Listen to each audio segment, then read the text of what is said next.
Dear lovable students, good morning ma'am. Good morning ma'am. சரி, நம்ம இன்னைக்கு நம்ம அகாடமிக் இயரோட லாஸ்ட் மினிட்ஸ்ல இருக்கோம். அப்படிதானேமா? இன்னைக்கு ஸ்கூல் முடியுது. அப்படிதானே? ஓகே, சரி ஃபர்ஸ்ட் ஸ்டாண்டர்ட நல்ல சிறப்பா அழகா முடிச்சிட்டீங்க. அப்படிதானேமா? எல்லாருக்குமே இந்த ஃபர்ஸ்ட் ஸ்டாண்டர்ட்ல என்னெல்லாம் கத்துக்கிட்டீங்க?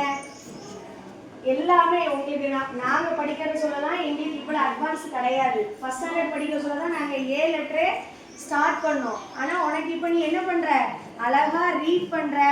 ஒரு ரைட்டிங் பார்த்தா அப்படி இருக்கு. நம்ம ரைட்டிங் கிட்ட என்ன செய்ய முடியாது, யாருமே வர முடியாது. அந்த ஃபர்ஸ்ட் ஸ்டாண்டர்ட்லயே நீ இவ்வளவு அழகா உன்னோட ரைட்டிங் இருக்கு. அப்படிதானேமா? அப்படிதானே? பதில் சொல்லுங்க.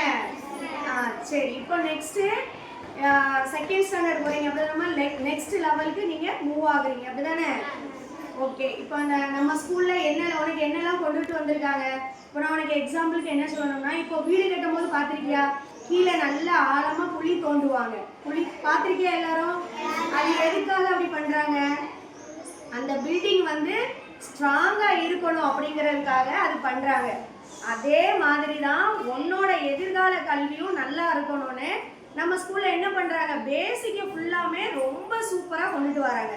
அப்படிதானம்மா?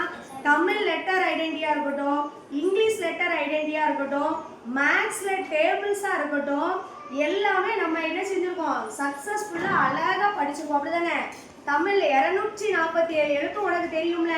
இப்போ நீ செகண்ட் ஸ்டாண்டர்ட் போற, எனக்கு இந்த லெட்டர் தெரியாது அப்படின்னு நீ சொல்லவே முடியாது. அப்படிதானம்மா? அதே மாதிரி இங்கிலீஷ் லெட்டர் ஐடென்டிட்டியா இருக்கும். எல்லாமே உனக்கு கர்சிவ் லெட்டர் முத கொண்டு நீ படிச்சுட்ட.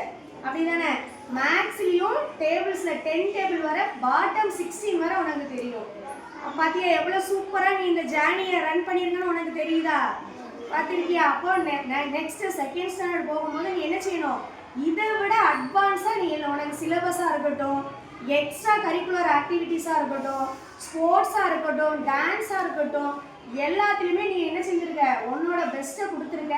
நம்ம ஸ்கூல்லையும் இது எல்லாமே உனக்கு வெளியில கொண்டு வர்றதுக்கு நிறைய ஹார்ட் ஒர்க் ஸ்கூல்லையும் பண்ணியிருக்காங்க. நீங்களும் என்ன பண்ணியிருக்கீங்க, உங்க ஹார்ட் ஒர்க்கை பெஸ்ட்டாக கொடுத்துருக்கீங்க. உண்மைக்குமே உங்களை நினைக்கும் போது ஏன் ஸ்டூடெண்ட் அப்படின்னு சொல்லும்போது நான் ரொம்ப ப்ரௌடாக ஃபீல் பண்ணுறேம்மா. உண்மைக்குமே அவ்வளோ ஒரு எல்லார் பிள்ளைங்களையும் ஸ்கூல் வரதா இருக்கட்டும், ஒரு அழகா நீட்டா சூப்பரா வர. லஞ்சுமே பார்த்தோன்னா நாங்கள் என்ன சொல்றோமோ எங்களுக்கு எந்த கஷ்டமும் நீ கொடுக்கல. நாங்கள் சிலபஸ் எடுக்கிறதா இருக்கட்டும், மற்ற ஒபீடியண்டா இருக்கட்டும், ஒரு சாப்பிட்றதா இருக்கட்டும், எல்லாமே நீ பர்ஃபெக்டா பண்ற. எங்களுக்கு உண்மைக்குமே அது ரொம்ப பிடிச்சிருக்கு. எங்களுக்கு உண்மைக்கு சொல்றது ரொம்ப பெருமையா இருக்கு. சரி, அடுத்து செகண்ட் ஸ்டாண்டர்ட் போகும்போது என்ன பண்ணணும், இதே மாதிரி பேர் வாங்கணும். சரியா? எங்க பிள்ளைல மாதிரி ஃபர்ஸ்ட் ஸ்டாண்டர்ட் பிள்ளைல மாதிரி எழுத முடியாது அப்படின்னு என்ன செய்யணும், அந்த மிஸ் சொல்லணும். புரியுதா? அந்த அளவுக்கு நீ என்ன பண்ணணும், உன்னோட இதை கொடுக்கணும். சரியாம்மா? அப்புறம் மே மாசம் இப்போ உனக்கு ஸ்கூல் முடிய போகுது. அப்படிதானே? வீட்டில் மே மாசம்னா என்ன செய்யும், ரொம்ப வெயில் அடிக்கும். இப்பவே வெயிலை பத்தி எவ்வளவு ஜாஸ்தியா இருக்கு. அதனால என்ன பண்ணணும், வெயில்ல என்ன செய்யணும், ரொம்ப போகக்கூடாது. புரியுதா? அப்படி உனக்கு விளையாடணும், படிக்கணும், நல்ல ஜாலியா இருக்கணும், எல்லாமே பண்ணணும். சரி, ஈவினிங் டைம் வெளியே விளையாட போகணும். சரியாம்மா? நிறைய தண்ணி குடி, ஃப்ரூட்ஸ் நல்ல நிறைய சாப்பிடு. ஓகேவா? சரி, தேங்க்யூடா.